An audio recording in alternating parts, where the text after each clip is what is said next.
Hello दोस्तों, इस video में आपका हार्दिक स्वागत अभिनंदन करते हैं। चलिए जाने पेडागोजी हिंदी के क्वेश्चन के बारे में। आप इस वीडियो को अंत तक जरूर देखें। चलिए क्वेश्चन करते हैं। संगीता अपनी कक्षा में उन स्थितियों पर आधारित वास्तविक गतिविधियां करवाती है जो विद्यार्थी के जीवन अनुभव से संबंधित वह किस शिक्षण विधि का अनुसरण कर रही है। पहला सर्वभाषिक विधि, दूसरा व्याकरण अनुवाद विधि, तीसरा संप्रेषणात्मक भाषा विधि, चौथा संरचनात्मक मौखिक उपागम। यह इसका आंसर हो जाएगा तीसरा, संप्रेषणात्मक भाषा शिक्षण।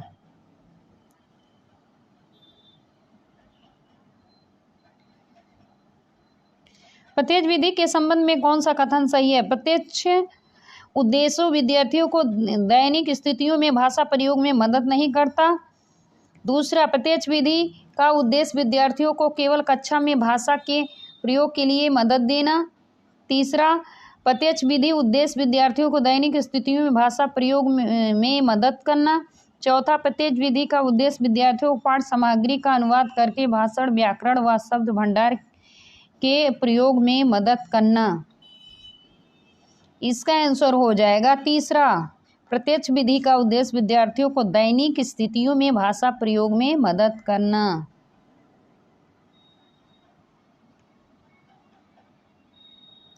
बबीता अपने विद्यार्थियों से आरंभिक ध्वनि उत्पत्ति और तुकबंदी को पृथक करवा रही है।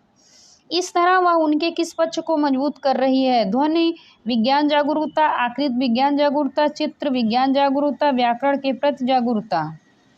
इसका आंसर हो जाएगा ध्वनि विज्ञान जागरूकता पहला।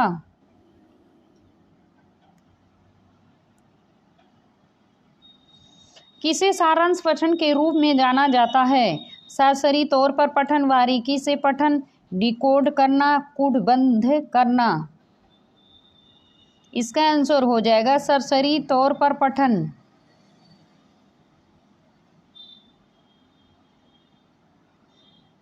निम्नलिखित में से किसके अंतर्गत पाठ सामग्री को जल्दी जल्दी किसी विशिष्ट योजना के लिए पढ़ा जाता है? पहला, सरसरी तौर पर, बारीकी से पठन, डिकोडिंग, कूटबद्ध।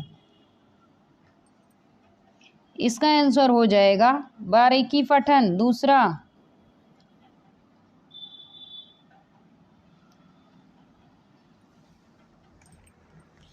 गीता अपने विद्यार्थियों को परीक्षा की योजना बना रही है। वह उन्हें एक वाक्य देती है और उसमें से एक शब्द विशेष को रेखांकित कर देती है। वो विकल्पीय प्रश्न के माध्यम से वह रेखांकित शब्द के समीपस्थ अर्थ वाले विकल्प को चुनने के लिए कहती है। गीता भाषा के किस उपकौशल की परीक्षा ले रही है? पहला श्रवण है, दूसरा पठन है, तीसरा शब्द भंडार है, चौथा व्याकरण है। इसका आंसर हो जाएगा तीसरा, शब्द भंडार।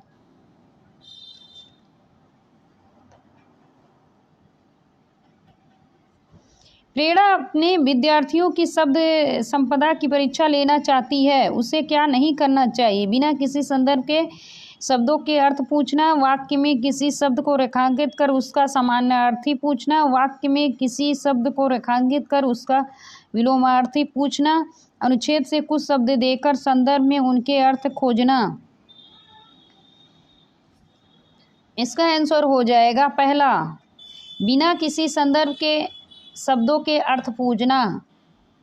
यह गलत है।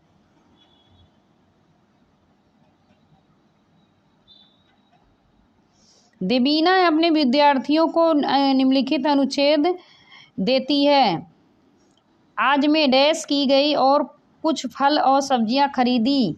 मैं जानती थी कि बारिश होगी पर मैं डैश लेना भूल गई और रास्ते में भीग गई। वह विद्यार्थियों सर्वाधिक उपयुक्त शब्दों के माध्यम से रिक्त स्थान की पूर्ति करने के लिए कहती है।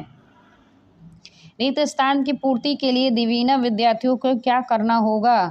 पहला, विद्यार्थी संदर्भ को समझकर सर्वाधिक उपयुक्त शब्द जानना होगा। केवल व्याकरण के नियमों को समझना होगा। वाक्य विन्यास को समझना होगा। पाठ विषय वस्तु को समझना होगा।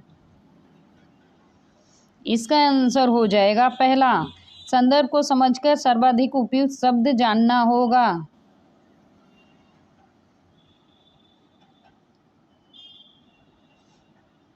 प्रत्यक्षीकरण में व्याकरण किस प्रकार से पढ़ाई जाती है? आगमन तरीके से, निगमन तरीके से, बिना व्याख्या के, कृत्रिम तरीके से। इसका आंसर हो जाएगा पहला, आगमन तरीके से।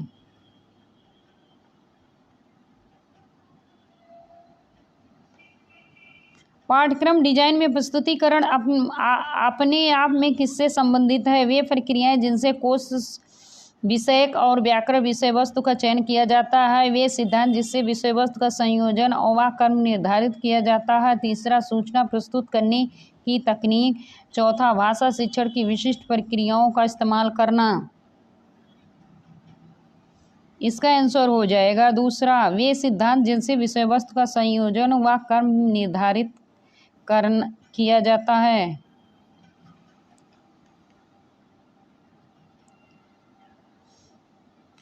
वाचन, बोलने और क्रियाओं के समन्वय पर आधारित भाषा शिक्षण की विधि कौन सी है? प्रत्यक्ष विधि है, समग्र भौतिक प्रक्रिया है, स्थितिपरक उपागम है, संरचनात्मक उपागम है। इसका आंसर दूसरा हो जाएगा, समग्र भौतिक प्रक्रिया। भाषा की कक्षा का परिवेश किस तरह नहीं होना चाहिए? बाल अनुकूलन, सजीव एवं सक्रिय, संसाधन एवं तानाशाही। इसका आंसर हो जाएगा तानाशाही।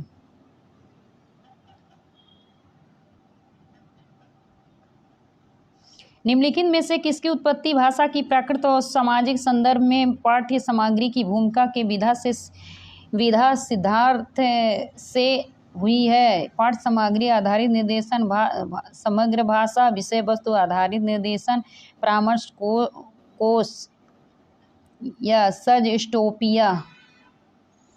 इसका आंसर हो जाएगा पाठ्य सामग्री आधारित निर्देशन पहला।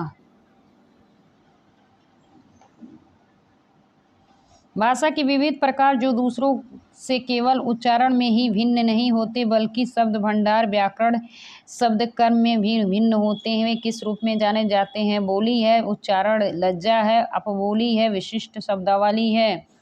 इसका आंसर हो जाएगा बोली पहला।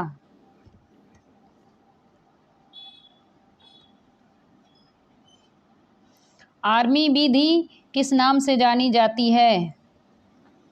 सर्वभाषिक विधि, प्रत्यक्ष विधि, परामर्श कोश, सजस्टोपिया या समग्र भौतिक प्रक्रिया।